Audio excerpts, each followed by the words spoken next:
In general, when you make a character, you want to start with a concept. Then, you can combine it with your knowledge of the game to create your character. But when you don't have any knowledge of the game, your concept can come out but that's okay. We're just gonna barrel ahead so we can get used to the character creation rules in Pathfinder. In Pathfinder, your character is made up of an ancestry, a background, and a class, and 4 free ability boosts, and a bunch of feats. A feat is like a molecule of character progression. You can have ancestry feats, class feats, general feats, or skill feats, with some overlap between them. As you level up, you'll get more feats, and that will define your character's progression. What kind of things are on our character sheet anyway? We have our 6 ability scores: strength, dexterity, constitution, intelligence, wisdom, and charisma. These all start at 10 with a modifier of +0. We also have our proficiencies. What are proficiencies? Anytime you do something in Pathfinder, you'll probably be rolling a d20 plus an ability score modifier plus a proficiency modifier. Then you're trying to meet or exceed a DC difficulty class. Let's say you want to do something acrobatic.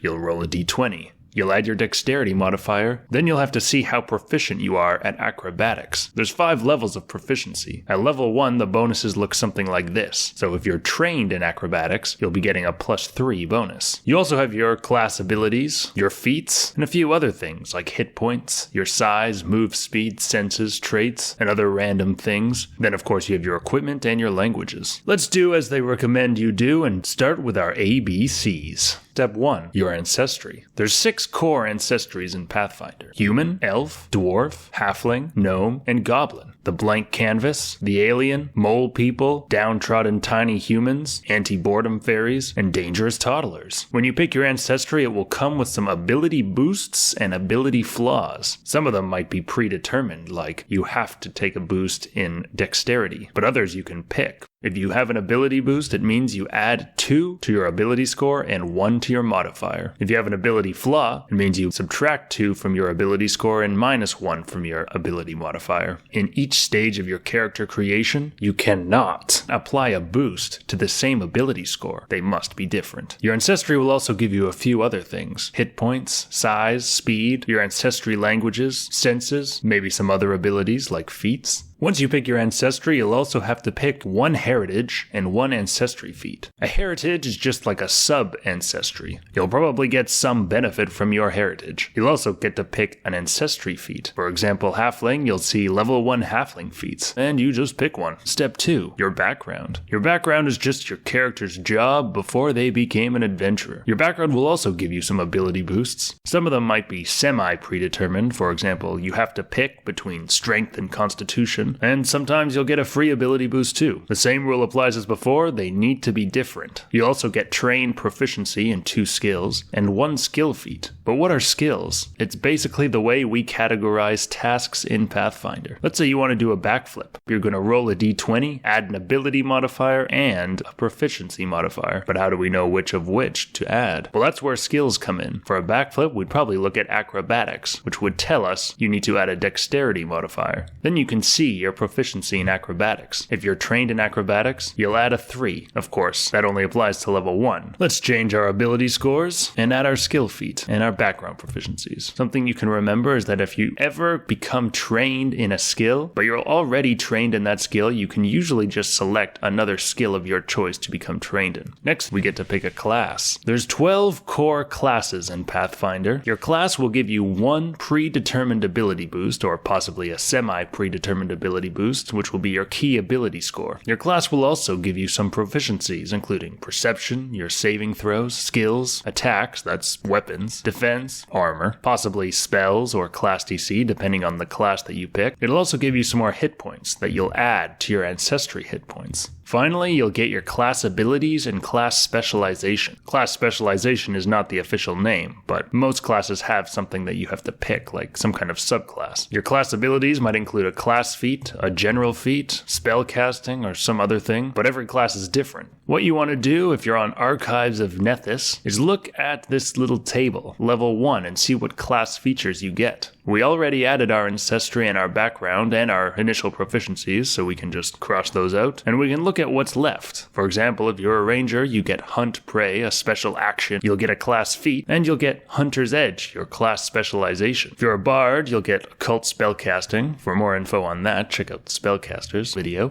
You'll get a spell repertoire. Again, watch that video. That means that a bard is a spontaneous spellcaster. A bard also gets composition spells. That's a type of focus spell. For more info on focus spells, you could watch my focus spell video. And a muse. That's the bard's version of a class specialization. Step 4. Your character gets 4 free ability boosts. You can put these boosts into any ability score, but each of these 4 must be different from each other. Step 5. Ability score dependent things. Some of your statistics depended on your ability scores, except you hadn't finalized your ability scores until step 4. You have to add your constitution modifier to your hit points. You might get bonus languages based on your intelligence modifier. You might also get extra skills based on your intelligence modifier in your class. Now's where you can go back and fill in those gaps. Step 6. Go through your feats. If you haven't done so already, now's your chance to go through the feats that you've gotten. Perhaps they changed what you're proficient in. Finally, step 7. Pick your equipment. You start with 15 gold pieces, and let me make this easy for you. You're going to want to buy an adventurer's pack. Then you'll only have 13 gold and 5 silver. Then you can buy a melee weapon. Make sure you check what you're proficient in. You can get a ranged weapon, armor, and any other relevant optional equipment you might want. If you want a shield, a musical instrument, or if you're a wizard, maybe you want a material component pouch. There's a few more things you need to calculate after that. For example, your AC will equal 10 plus your dexterity modifier,